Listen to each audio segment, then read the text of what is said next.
What's good, y'all? Welcome back to Outside the Clutch. This is, oh, good Lord, what is this? I think this is episode 41. 41 episodes in a year. I'm pretty proud of that.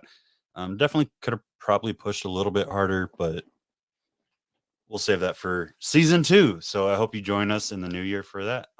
Tonight we have a couple that I extremely love. These guys have been nothing but amazing ever since I've met them.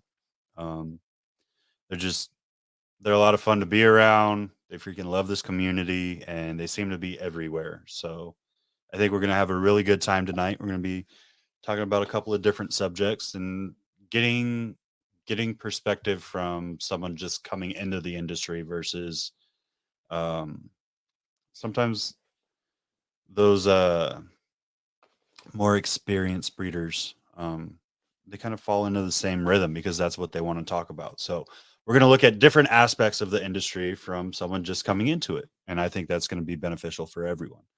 Um, Tonight we have Charlie and Gina of Points Pythons. But before we get to them, obviously we got to share some love to those watching. So if you're on here, hey, thank you for watching.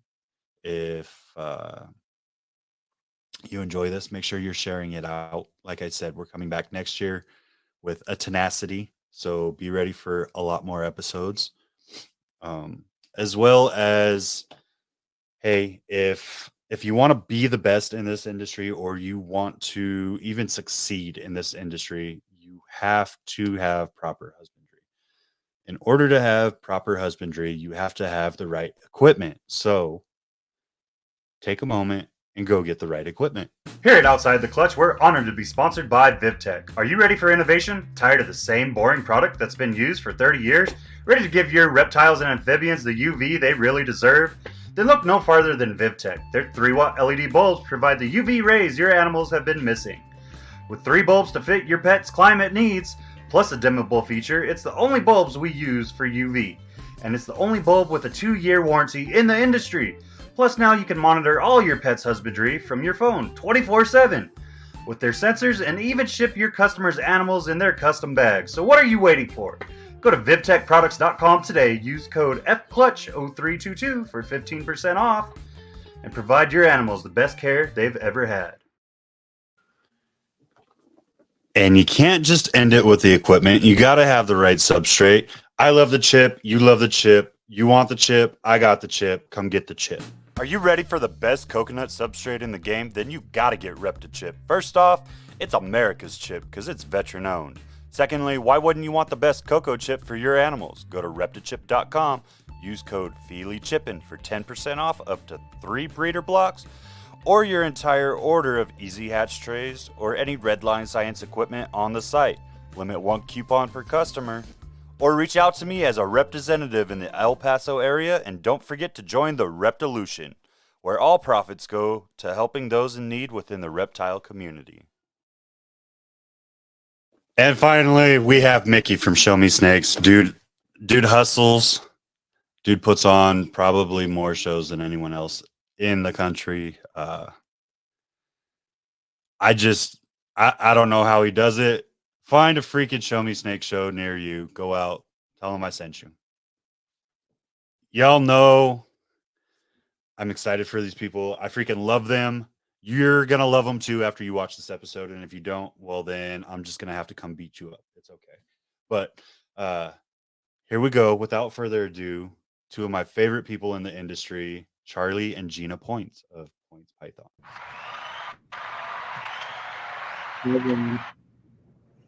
What's going on, guys? Hi, what's up? Not too much. You're gonna have to give me more energy than that. Like, Gina's shy. You got to be more energetic, Charlie. I am not shy. Have that. Yeah. She can. I'm just gonna leave. Yeah, we both. So yeah.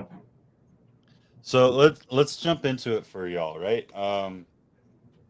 Why snakes? Like, there's so many different animals that you could fall in love with, and we know Gina has a soft spot for small mammals. So what made you guys choose snakes? snakes are cool. We both had a lifelong fear of snakes, and we started watching Venomous Keepers on YouTube. And we fell in love with Kevin Chandler's cobra. So he's like, I'm going to conquer my fear. I'm going to go hold a ball python. I'd held a ball python years before. So we went to the store. He held a ball python, and he's like, I think I want one. And I'm like, okay, we'll each get a snake, but we're not breeding them. And that was we got our first snake like August 14th or something like that in 2019. We got our second snake. Did I say 2014? 2019? Okay. Anyway, we got our second snake like 2 weeks later, and we got his female, and we brought her home, and we were already talking about what we could make with them. So, hush. Eat your chew toy. So yeah, this is our life now. Yeah, her first snake was a banana het pied from Wilbanks. Yeah. And then we went to a local reptile pet shop, and I got a GHI female for my birthday. The pet shop owner, he just he's like, well, all I know is there's GHI there. That's what we can see. There could be other stuff in there. Turns out she was a low expression calico and cinnamon also. So, yeah, pretty cool. So GHI, I hold near and dear to my heart. We have tons of GHI stuff. So, yeah, we did a show last weekend, and most of the stuff on our table was GHI. I don't know what to do with this dog. I heard you. I think you're just going to have to hold your baby for the interview. Just let him out. Oh, yeah, wait for this tornado. Now all you'll hear is horse gallops. It's easier to edit out than a howl. Yeah. So you grab the GHI, and then you had the banana het pied. I didn't know what het meant. I'm like, what the hell is that? It was like between him and some kind of champagne that I was looking at, because I knew nothing at the time. Nothing about any genes. I just knew what was pretty. Yeah. So that just started us down the road of learning about genetics, and it wasn't long before we met the breeder that produced the GHI that we bought. The pet shop owner gave us his name, and it turned out he lived 3 miles away from us. And which is funny because we bought her an hour away, but he lived right over the bridge from us. Yeah. And we ended up buying breeder females from him. And we decided that first year, we were just going to make one clutch just so we could learn, make sure we did everything right. So we bought a pinstripe breeder female from him, and he's kind of one of my mentors. Started going over there like every week and helping him feed snakes, and he bred his own rats, and so learned a little bit about that too. And that was like right before COVID hit, and so yeah, it was pretty awesome. Got a lot of knowledge from him on breeding. He had a bunch of different stuff, boas and stuff like that. So you got to feed a little bit of everything and get your feet wet. So yeah, good times. So the urge to breed snapped instantly. So you went from, okay, I'm scared of them. Okay, I'm not scared of them. I'm breeding them. Yeah. Yep. Yeah. We had our first clutch. She laid that clutch in May of that year. Yeah. So from August to June, when we had hatchlings, and it was funny. Like we had a little monster incubator in our room. Yeah. Serious right now? There was like a small monster incubator. I found. Was it like Craigslist? I think. No, it was from Josh. It was from a friend of ours that had one. We were so I converted parents. it. Yeah, I converted it into an incubator. We were down there every night looking at the eggs, messing with them when we shouldn't have been. Yeah. So, yeah. But yeah, we just wanted to have that one clutch that first year so we could see how it went. It was pinstripe, which I wasn't really thrilled about. I like pinstripe, but I love mean, it's pinstripe. just so in your face. Pinstripe is awesome. Yeah, we have a ton of pinstripe. Yeah. Tons. Lots. Yeah. I don't care. I mean, some people don't like spiders. Some people hate, pinstripe, like that. But I love pinstripe. I think it's awesome because it's just what you want to put with it to see who's going to win in the dominant gene fight. Yeah. So we did we did a clutch of GHI pinstripes, and so it still has they're really dark, but it still has that GHI wonkiness in the dorsal, but it's still you can see that struggle, pinstripes trying to come through, but GHI is definitely changing it up, so it's really makes some beautiful stuff. And I think that's what it takes, in all honesty, is a lot of these forgotten combos or even forgotten genetics that people don't want to mess with anymore. Just that slight variance in the right combo will completely change an animal. Yeah. Sorry. We have a battle at our feet between our puppies. Yeah, it's getting crazy.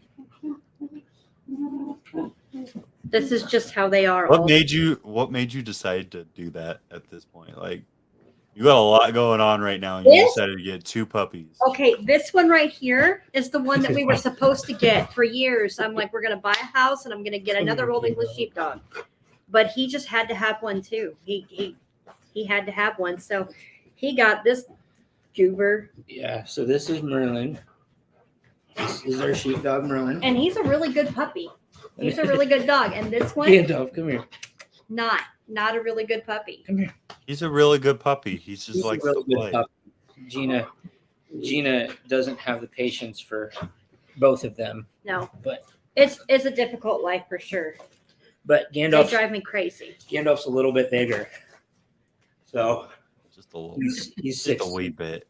Yeah, he's So a pretty. good boy. Him's a good boy. So yeah, we're crazy. That's what made us decide to do this right now. So we're sleeping on an air mattress with a house that looks like IKEA blew up and a cardboard factory exploded, and all this wood flooring. trying to get the floors laid so we can get moved in here and actually have Christmas here next week. Yeah. With 2 dogs, and it's destroying my life. But anyway, back to snakes. We're okay. It's going to be so worth it. Well, if you're okay with it, let's talk about life for a second. Because is snakes all you do, or what's the outside work besides just snakes? Well, he's sold guns for the last 5 years, and he's actually starting a new job the week after Christmas here, making cow feed. Yeah. Because we're in a small little farm town now. Yeah. I have a bachelor in fine arts and a master in fine arts in writing, and I have not been able to write in more than a year, but my office will be done soon, and hopefully I can get back to it and I can actually publish my books. And I also do sublimation, and I make soap and body care products, and I wrangle dogs. That's my phone. There's a little bit of everything. How many books do you have waiting to publish? I have 2 books that I'm working on right now, but neither one of them are done. My thesis was a third of the first of a trilogy of fantasy novels, and I put that on the side burner after I graduated because I just needed something different after focusing on it for so long. And I started writing detective mystery based in New Orleans, and that's the one I really want to finish right now so I can publish that one first. I love true crime. I'm a true crime junkie, so hopefully I can do that. Is that the genre that you really want to work in, is fiction? Yep. Okay. Yep, my degrees are my bachelor degree is in fiction and poetry, and I also have an English degree in creative nonfiction, which I love and someday will pursue. But my parents died a couple of years ago, so it's still too soon. But my master's degree is in fiction, so it's where my heart is, because you can lie and get paid for it, and hopefully make people entertained. Maybe I don't. I think I'm gonna have to edit that. The capes are lying. What? Welcome to content creation. Mm. Oh Lord. No, that's really cool though. Like I have the aspiration and I'm like in the process of writing it, but I have no like educational background as far as writing. Yeah. I'm trying to write a transitioning book though, like how to deal with the struggles. So I guess kind of like a self-help. Yeah. How to deal with the struggles moving from military life to civilian life again. So Well, but I have no idea how to talk to a publicist or anything like that once I finally have the whole thing done. Yep. Just let me So know. I'll be hitting you up for that. Yeah. And I have other resources that might help you along the way too. So yeah, just let me know. You went from pew pews to cow cakes. Yep. So yeah. The gun store I worked for was really fun. Had a good time. I love the customers and the atmosphere. So, but we moved out here, so the drive is a little long. So it wouldn't be like hey, get back there and do that. So my new job is literally 4 blocks away from my house. Yeah. So it's pretty awesome, and more money is always good too.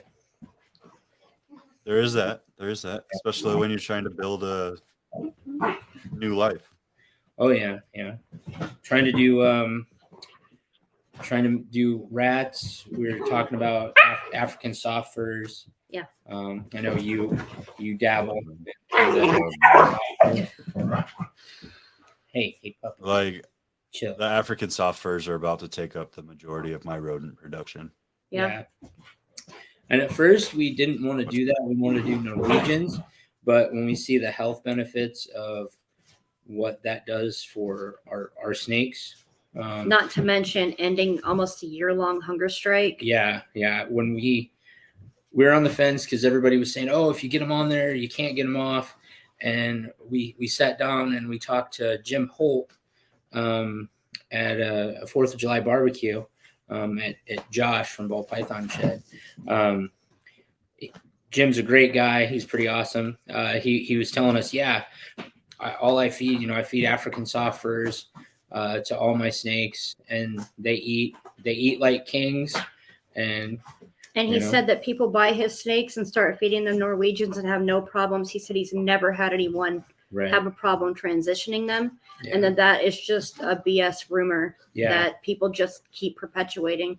Ball pythons are picky, so if they're refusing something, it doesn't mean that it's because they only want an ASF. It's because they're jerks.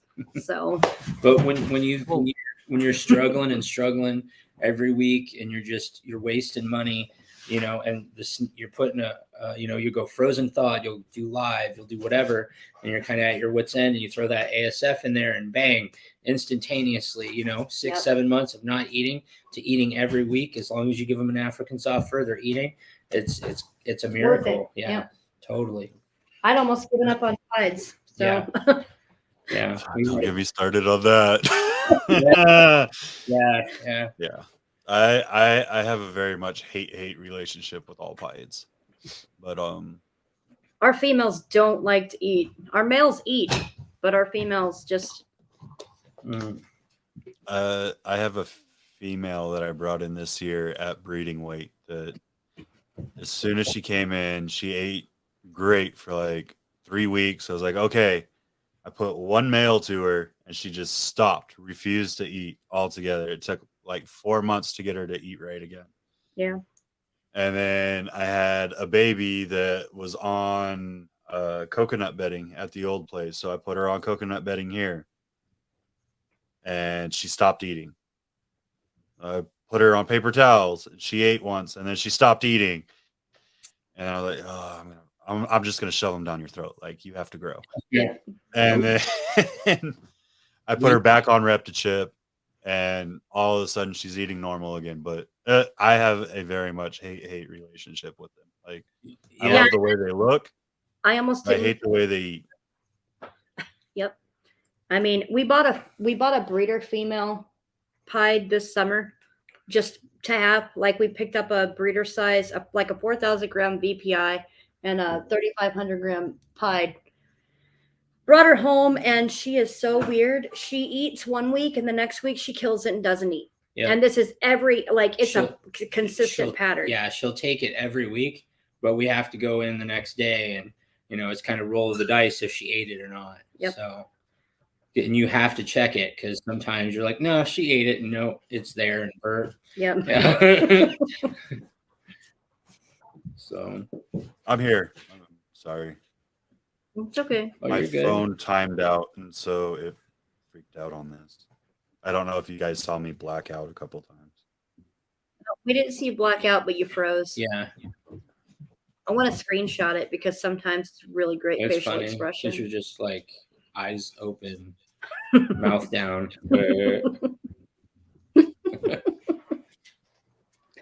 Enjoy the O face while you can, Charlie. Enjoy it.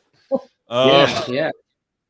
So let's jump into some of the projects you guys really enjoy working with. You've been at it for a couple of years now. You've been to lots of different breeders. You're very good at building relationships throughout the community. So you've been able to really get into a lot of different projects and see what you like and what you don't like. So what are some of the favorite projects of Points Pythons? Or VPI stuff. When we first started, the first thing that we knew we wanted to work with was VPI. And we later found out what we really wanted was True Ghost because it holds that color so much better. So trying to introduce a lot of pattern changing into True Ghost is something that we're working toward. We bought a lot of our first snakes, our first breeder snakes from Dave and Tracy. And so VPI lavender, like lab snows, VPI het lavender is what we first got into. And so this year we produced VPI, like a lab snow, possible het clown, which, what is his name? Paul. There's a guy in Florida, and I feel like a jerk because I cannot remember his name right now. But he's made what he calls the White Ninja, which is a lavender snow clown. Yeah. So we bought a triple recessive from him so we could start working toward that just for fun. And we're like a step away from it, hopefully, right now. Genetic testing hopefully will tell us soon if we're actually a step away. But Clown's supposed to be published later this year so we can get him tested and see if he's actually that clown. But that's just for fun. I don't really, I mean, Kuno is one of my favorite snakes, or the lab snow we made. I love him so much because it's our second year breeding, and was it our second or was it our third? Third. Okay, it was our third. First one doesn't count. It was only one clutch. Everything's running together, but to hit that was amazing. And we lost the mom, so it was even more amazing because out of 11 eggs, we had 4 that made it. Yeah. And 1 was everything we could have gotten. Yeah. So that was lab really cool. Snow, Posset Clown. But then everything else was out of that clutch. The other 3, they were all females, and they were all visual VPI Xanthic. And then so Het Lab, Posset Clown. Yep. And that's cool, but I'm not really impressed with how Lavender Snow is amazing. And you can do some really cool Lavender Albino is amazing, and you can do some really cool stuff with that. But Lavender Snow is just so pale. But like if you look at like what Brad Boa did with that Lavender Sunset, that's just mind-blowing. And like there's Lavender Albino in the Starburst from Justin, right? And she like you can do some real cool stuff with it if you put it with the right things. But that super pale washed out thing is really not my jam. So we're doing some Lav Snow stuff and changing that up. We have some Dreamsicle stuff. We're doing some Gene X Dreamsicles. Those should be coming out this season too. If the pied still eat. Yeah. So we have a breeder size female that's a Lav het pied, and we picked up a Gene X pied het Lav from Bob Vu last year in Arlington. So And he's ready to go. Yeah, he's ready to go now. He's a monster. So good stuff that way. Picked up some really cool new projects this year. So we've got into the Stranger. We grabbed a couple Strangers from Josh at Ball Python Shed. And then what else? Also some acid. So we have some acid stuff that we're working with. So I'm excited to see like what Stranger and Acid will do with a True Ghost. That could be really cool. We hit the lottery and got this breeder size True Ghost female, and that was kind of unheard of because people don't want to come off of their True Ghost females, and when they do, they're hatchlings, and they're priced pretty heavy. And we got a really good deal, and she's ready to go. So I don't know what we're gonna do with her this year. You said price pretty heavy. I don't think there's many snakes that you picked up this year that weren't priced pretty heavy. Yeah. You guys kind of jumped all in. What made you decide to take that hard of a leap into investing this early? Well, I mean, it's been a couple of years, and if we ever want to hit the goals that we've laid out, we have to start sometime. And I mean, we've taken it slow because it's a long process. There's so many steps to it. We've done a lot of shopping with our, like, what's the word I'm looking for? When you're just buy everything. Meandering, window gazing. Yeah, like just. We wanted cool stuff. When you're window gazing on MORPHMARKET. Yeah, right. But I mean, I know Stranger was something I wanted for a while.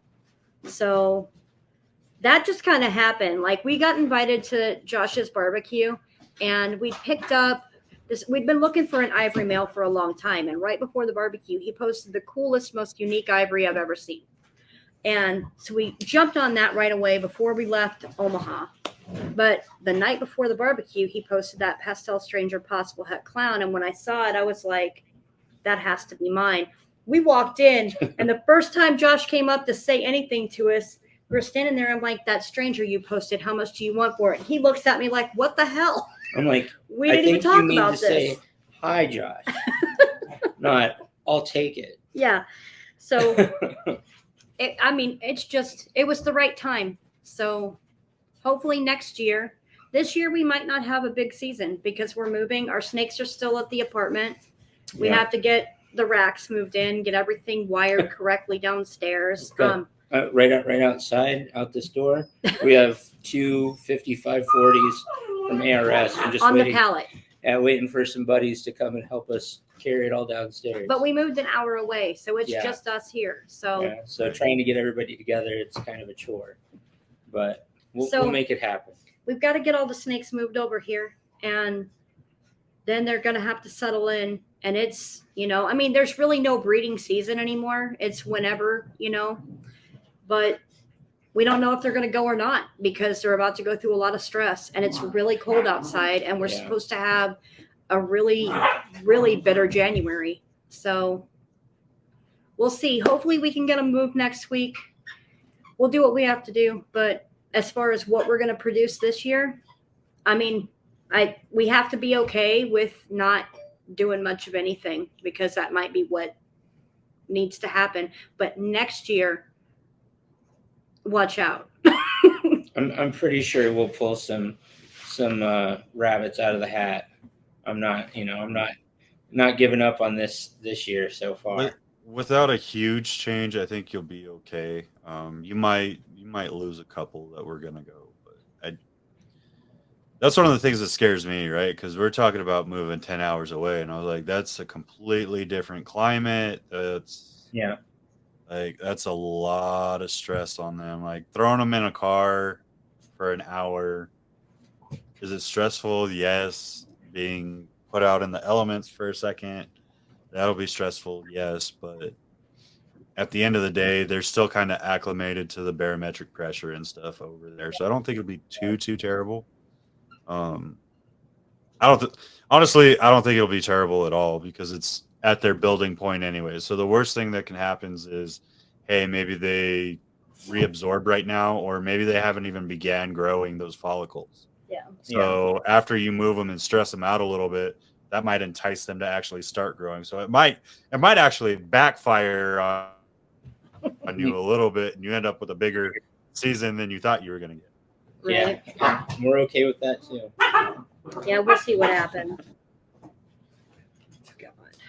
Got a rumble going on there. If you had to point out, Gina, you said True Ghost. Like, True Ghost is your thing. You really like Stranger. If you had to point out like a specific project that you wanted to be known for at Points Pythons, what would you guys say it would be? Well, I think VPI or GHI.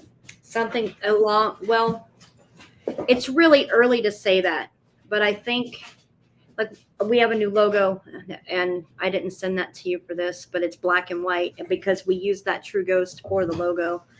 I think what we do with True Ghost, hopefully that's going to be it. But it's too early to say what that's going to be. We have ideas about what we're going to do. We've got a lot of stuff. We're building. We're probably going to have some building blocks this season to get more codoms in with the recessives, and we're working with double and triple recessive stuff too.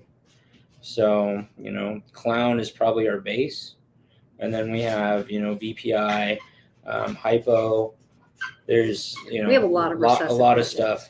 We've got, we stepped up into the puzzle game a little bit this season. So I think it's too early to say because we haven't made it yet. And so we don't know what it's going to be called yet.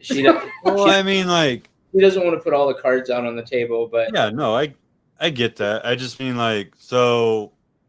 And I've made it abundantly clear, right? Like I like a lot of recessives. Yeah. But if you get something from me and it doesn't have GHI in it, it's probably because I held it back. Yeah. Because I'm putting GHI into literally everything. Yep. Yeah. We're right there. It's just the way I feel. I don't think there's a genetic that doesn't look good with it. Right. I think we picked up 4 GHIs on that St. Louis trip. Yeah. We by accident too. One of them we walked by. We were over at Tyler's Toxic Balls. That kid is awesome. He's an amazing guy. I just glanced over and saw this female bright orange yellow GHI thing, and I'm like, what is that? So that's in my rack now. Yeah. And then we also picked up a GHI KRG het pied. I think pastel KRG GHI het pied. So, and that thing is amazing from Tyler. Yeah. As well. But we picked up pastel GHI double het desert ghost clown. Stranger was in that as well. No, wasn't it? The Desert Ghost Clown. Oh, Desert Ghost Clown is from Bob. The pastel GHI Stranger 66% het clown is from Josh. Yeah, that's right. Yeah. So we've got GHI Stranger stuff coming. Desert Ghost Clown. Oh, and then the GHI stuff. Clown from Chandler. Yeah. Yeah. But that was in Arlington, wasn't it? Yeah, Arlington. Yeah. They're running together. It's been a crazy few months. And when we also we're trying to do a bunch of asphalt stuff, freeway stuff, super asphalt. So because in Arlington we picked up a Orange Dream super asphalt at your table. So I'm telling everybody about it from you. I know you said that you had a partner or something on there, but I bought it directly from you. So kudos. Can you take that away? Yeah, I can. That was produced by one of my partners here in El Paso, and he doesn't make it to the shows. Well, he makes beautiful snakes. Yeah, amazing. He does make beautiful snakes. Gorgeous, and she's a really good eater. Yeah, she's one of my favorites. So hopefully we can get that going with some GHI stuff as well. That would be kind of cool. GHI freeways. That mind-blowing stuff. So with Orange Dream, yeah. Let's talk about all the time you put in this year, because you guys went to so many different places. Like you've brought up that you were at Josh's 4th of July get together. You went to St. Louis, Arlington. Did you guys make it out to Tinley? No, we skipped Tinley. Okay. Just because It was a week after, yeah. 2 weeks after yeah, Arlington. and I had to work. I couldn't do Arlington and Tinley, so I know Tinley is where all the big names are and all Cool that. cats hang. Yeah, but Arlington just seems more like more laid back. You can talk to anybody and everybody, more approachable, I believe. So yeah, we love Arlington. Gina loves Texas. Anyway, Yeah, so, I love Texas. so. Well, you should have came. Should have moved over here. Grandbabies can move over here too. It'll be. I know.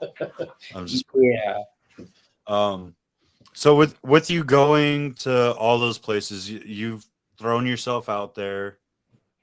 You've really built a community around yourselves. What are some of the things that you would give as far as advice for other people, right, that are getting into this hobby or thinking about breeding? How to build that community around themselves, because a lot of people just go and they'll try to build a brand, or they'll try to like get to know people, Yeah. but they don't like build that circle around them. And I've tried to state the importance of this over and over and over again, and I'm still not the best at it myself, but that circle is what raises you or brings you down. So I think your circle's very, very well kept. What kind of things did you look for in the people around you? Well, me personally, just going out there and having fun. You're kind of magnetized to other like-minded people, and with the stuff that they have, their projects. If you like, oh man, I like what he's got, or oh, I like this, and just going and really talking to the breeders at booths and stuff. And I wouldn't say anybody's really fake, but just like the down-to-earth, honest people. I've gone between 2 different breeders before, like, oh, what can I do with this snake, and what can I do with this snake? And I went to the person that I was more sociable with, and that more I could relate to, just like more information from that breeder. That breeder and I like had more of a, we just clicked, and then I bought that snake. Yeah. And so that's kind of how I go. So I mean, I guess salesmanship, but actually making friendships. Yeah. And so your customers first, and then friends later, and that's just kind of how it goes. And so it's all organic, and we're really it's just a big family. Yeah. I don't think there's anything else out there that you could just show up and just feel like you're a member of this community, a member of this family. Yeah. So. I mean, I think it's important to, when you first get into it, look at everything. Like, look at everybody that you see on Instagram, following hashtags or what have you, see what other people are making. And if it's something that you're really interested in, then you go to a show like an NARBC show, and you make a point to talk to that breeder about that project and learn what you can about it. And like he said, sometimes it's a real sterile conversation, and sometimes it's, oh my God, I wanted to talk to another person about this for so long, and you actually want to hear it. So let's talk about it for an hour. And right. I mean, like, so, obviously do your research. Everybody says buy females first and all that stuff. But, if you're going to go and if you're picking up a pet, cool. Like we started out, buy whatever you think's pretty, or buy whatever. If you want to breed later, figure out what you want to do. I think it's great, but you're not just investing into an animal. You're investing into those breeders. You're investing into people. Yeah. And so if those people are taking care of you and take care of their animals, and you can see it in what they're producing, that's a good person to buy from. Yeah. So you're investing into people, not just a snake. It's way more than that. So. I think that's where a lot of it gets forgotten sometimes is you like our conversation at Arlington went from, oh, I really like this snake. Well, I remember you walking by. I was like, I've talked to him on Facebook a couple of times. I need to actually say hi in person. So I think you were over at Tony's table, and I called out to y'all. Yeah. Let you finish looking over there, and then you came over. And then the super asphalt caught your eyes long enough that we could actually have a conversation, and that conversation turned into a whole weekend of hanging out, which was awesome. Yeah. But Yeah.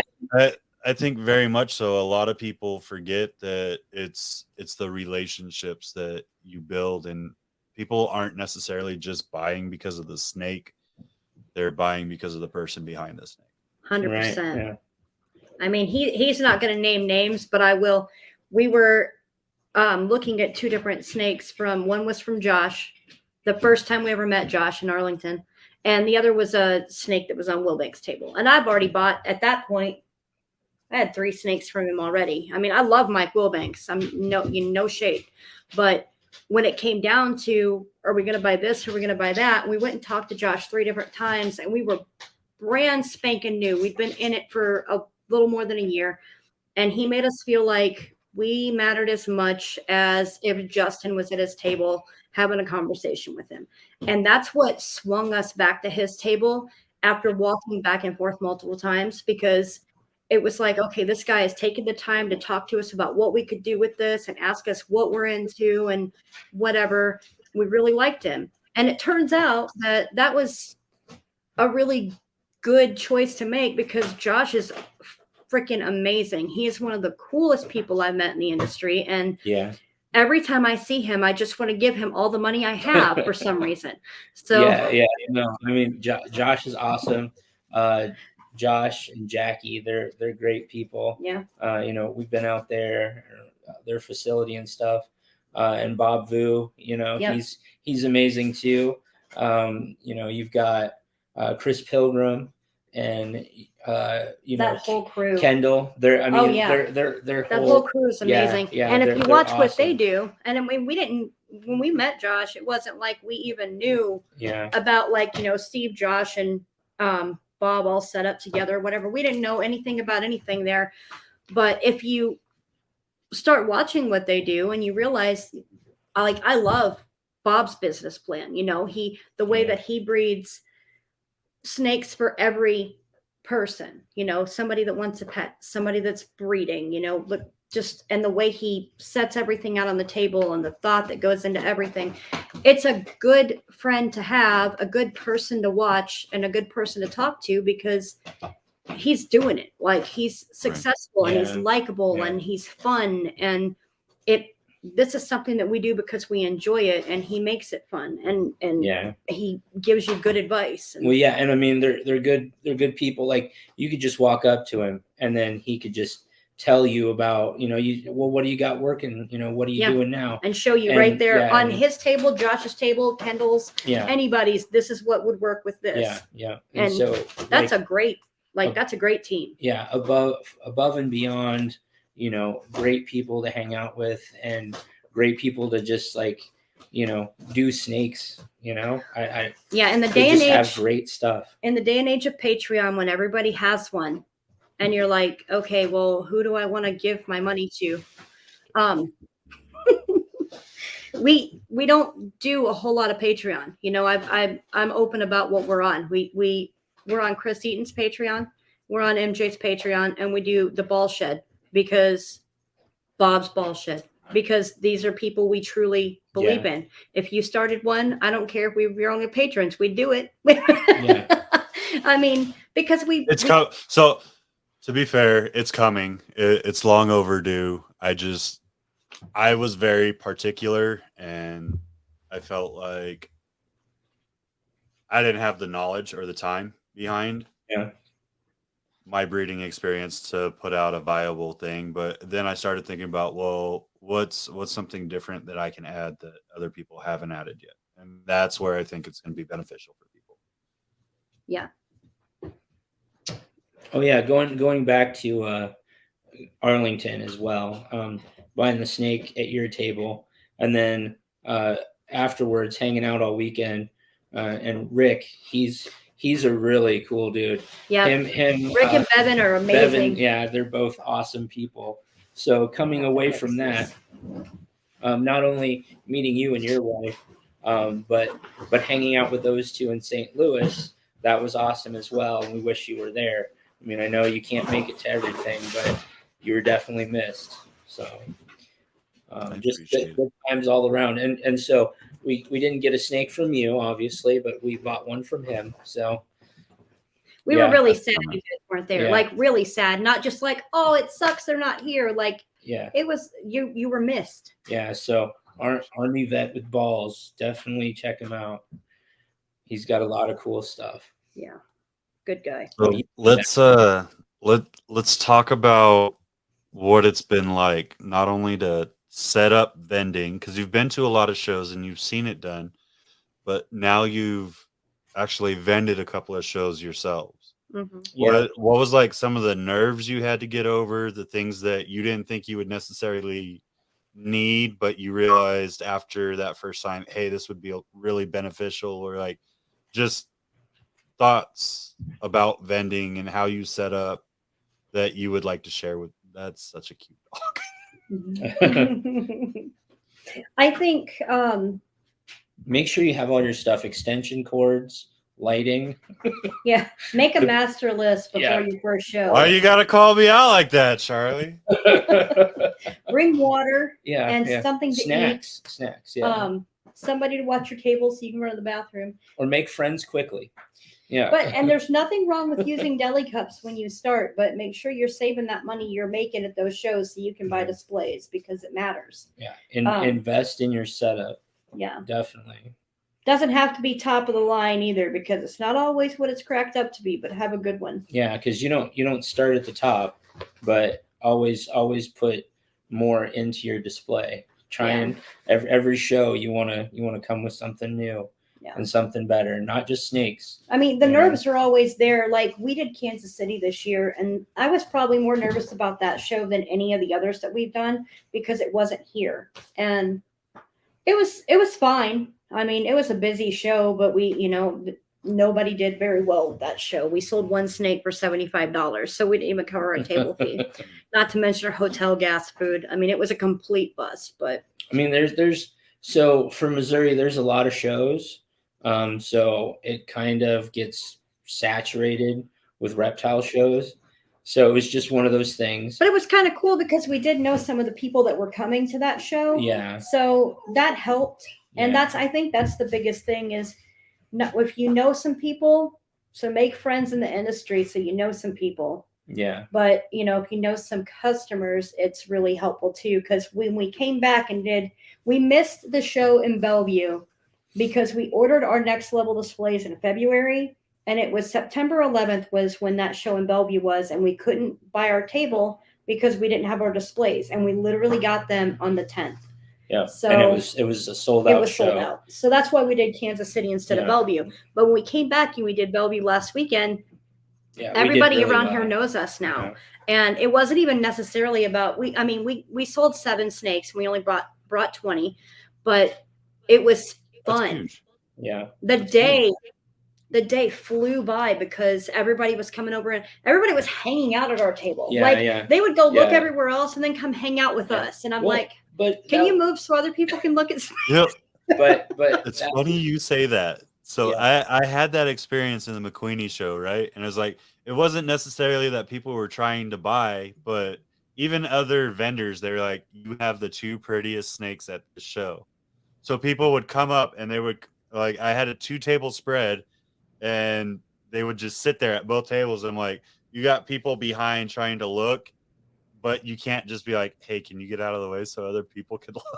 I mean, they would say after a minute, be like, oh, look out, let's move over so everybody, we're guilty of it too. Yeah, we do it all the time. We stand in front of our friends' displays and talk to them, and I'm like, I'm a jerk. I'm sorry. Yeah, I'm like, here, let's move over. Yeah. But no, what was great though is because all of our friends that we've known and done shows with before, they actually picked up some of our holdbacks that were really awesome.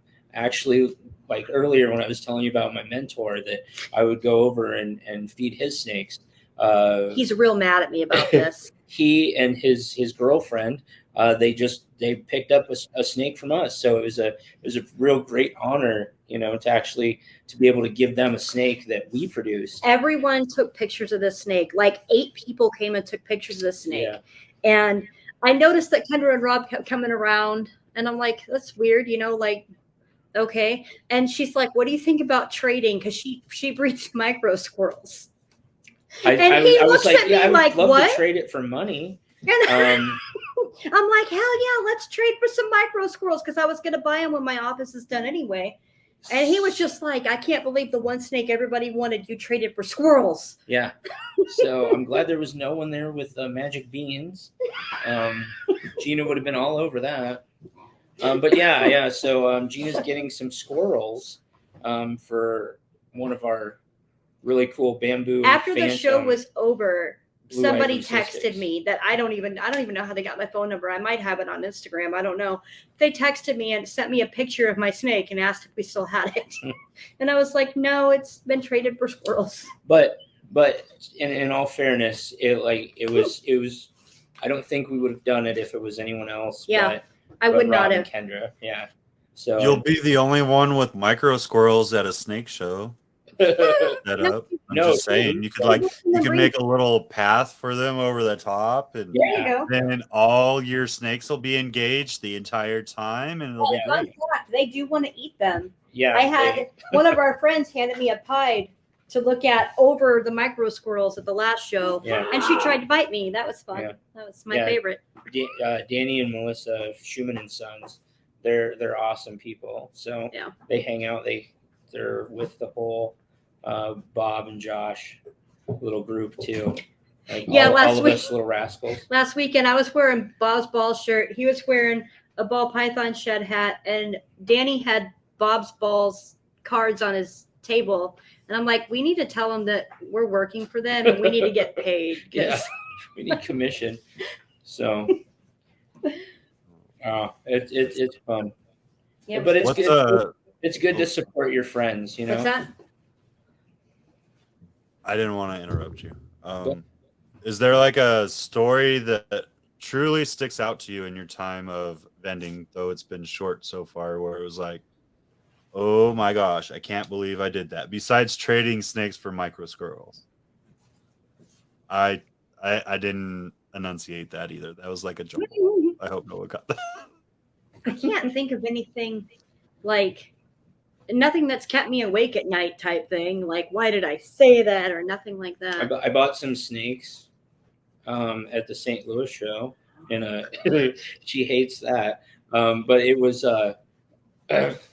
hypo. They were double het. It was a pair of double het hypo G stripes, and she's like, "Why did you do that? We're not even in genetic stripe. We do a lot of hypo stuff." And I was like, "Wow, cool. Het G stripe." Well, I was more concerned about the hypo. Anyway, long story short, I won the auction at the USARK auction, and then traded the male to Rick, and we traded for a citrus pastel Joel of Tiger, because I really wanted Joel of Tiger, and he's got a lot of cool Joel of Tiger stuff. So and so did that because he needed the male for a G-stripe female that he had going. And then we ran into another guy at the St. Louis show that had double visual genetic stripe hypos. So we picked one of those up. That was really cool because this snake is gorgeous. Yeah. And he went home and brought them back because he had just done a show in Springfield the day before. And he had brought these to the show. So he drove to his house and came back and brought us these snakes to let us pick which one we wanted. And we got a killer deal on it. So I wasn't as mad about the pickup anymore. When she saw what the double het would be as a double visual, it's real pretty. She's like, "Why weren't we in genetic stripe before?" And now come to find out, G stripe is making a comeback. So it is making a comeback. Yeah.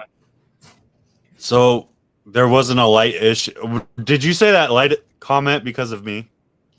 No, I was just saying things that people but that normally must be forget. something that you lay awake at night Very worrying much. about. Yeah, no, but That's the first thing I check now when I'm setting up for a show is my split and my display lights, like all the wiring and everything in there. yeah, Because when I went to Arlington, I was so tired when I did the packing that I packed one set. I didn't have a splitter, so I had to do 2 individual electric setups for the lights. Well, I only brought one. The other cord that I thought I brought the box, but the power cord that I thought was to that box was actually to the back of the TV that I take to the smaller shows to run my YouTube channel and stuff on to bring people to the channel, right? And so I get there and I was like, oh fuck. And then I have decent dollar animals in each display. I'm like, well, now I gotta pick and choose. Do I want to just put like all the high dollar animals in one display and light them up real nice, or throw some shade on the lower ones, or do I want to just eat it? And then I was like, you know what, someone here has to have an extra. So I literally Friday night before you guys showed up to the table, for like the first hour and a half there, once we got everything unpacked, I was running table to table like, hey, do you have an extra setup for lights? Hey, do you have a splitter, this or that? I ran from one end of the venue all the way to the other, talking to every single vendor. And then finally JSA Reptiles freaking saved my butt. yeah. Yeah, when we do shows, we get set up next to Kenny and Mary Evans, Snakes and Lizards. And everybody up here knows them pretty well. They've been in it for 25 years or so. They're an older couple that they do the surrogate for cold-blooded, and they do some NARBC shows. But we get a lot of our rodents from them every week, and we love them so much. They're like our parents. Yeah, so, for real. Yeah. But they've got it down. Like, it's part of their life, so they've got the show down. So when we go, it's kind of bad because when we go, if I forget something, I know Mary's going to have it. And then I feel bad because I have to ask for it. I'm like, do you have any tiny scissors or, like stuff like that? Do you have any extra heat tape? Yep. Did you happen to bring bags? Yeah. He brought me 20 deli cups last week because I didn't know if I had enough. And because we're in between houses, I didn't have to count stuff. It was just the show. I like that. And in all honesty, the deli cups are probably, this doesn't sound bad. The deli cups are probably more energy or money efficient than the bags. Yeah, for sure. And I mean, I like carrying them in deli cups better. Do you know we bought a snake the first Arlington show, and we went over and we were talking to Tom Noble, and he was holding this snake in a bag, and the snake peed all over Tom's table. No. And I'm like, the snake we bought from Josh. Yeah. Peed all over Tom's table. And I'm like, oh my God, the snake is peeing on his table. And Charlie's like, I'm so sorry. I'm like, can you move back away from it so that it stops happening? Yeah. Oh, but lasting memories. It was mortifying. Lindsay and Tom are awesome people too. They're great. The Nobles. Yeah. Man, their hypo game. Yeah. And their blackhead. Oh yeah. We bought so much hypo stuff from them. They have amazing animals. Yeah. I love working with them. Like I haven't picked up, so I'm just not. Well, I guess I am now. I don't have a choice because of one of my doubles, but I wasn't into hypo for the longest time, and then I picked up a hypo puzzle, and I was like, well, it doesn't make sense not to use it now. Well, if you don't want it, I mean. That until I have puzzle and a lot of stuff, that's staying here, sir. Oh, yeah. That's okay. We were going to talk about. We can talk in a couple of years. We were going to talk about joint projects. So yeah, we can talk about that later. Those are coming down the road. I don't want to share Well, those. he's still a baby, so yeah, you're okay for now. You're safe. You're safe. We're coming for your snakes. Let me see. But you'll be moving closer, right? Somewhat. Yeah. So when we move, we're looking for a couple of acres up by Arlington so that we can bring people out and we can kind of do the get up that Josh does for 4th of July. Like I don't want to take away from my mentor, but at the same time I want to make an experience for the people that can't make it to his house or something like that, right? Yeah. It's, hey, since I'm there and I'll have land, let's get like a building created and get everyone set up, and we can do like a little camp out and have a pool for the warm shows and stuff like that, and just Yeah. have fun with it. Yeah. But Yeah. A lot of fun, man. When just everybody that showed up at Josh's barbecue, it was really cool to meet like all the people that you followed for so long. You like your Yeah. Facebook friends or whatever. Yeah. Meet them in person, and like just everybody felt like they belonged together right away. It was really cool. Yeah, no, it was cool. Like I've looked at Jim Holt stuff for a long time, and He was fanboying over Jim. I was like, oh my god, that's Jim Holt.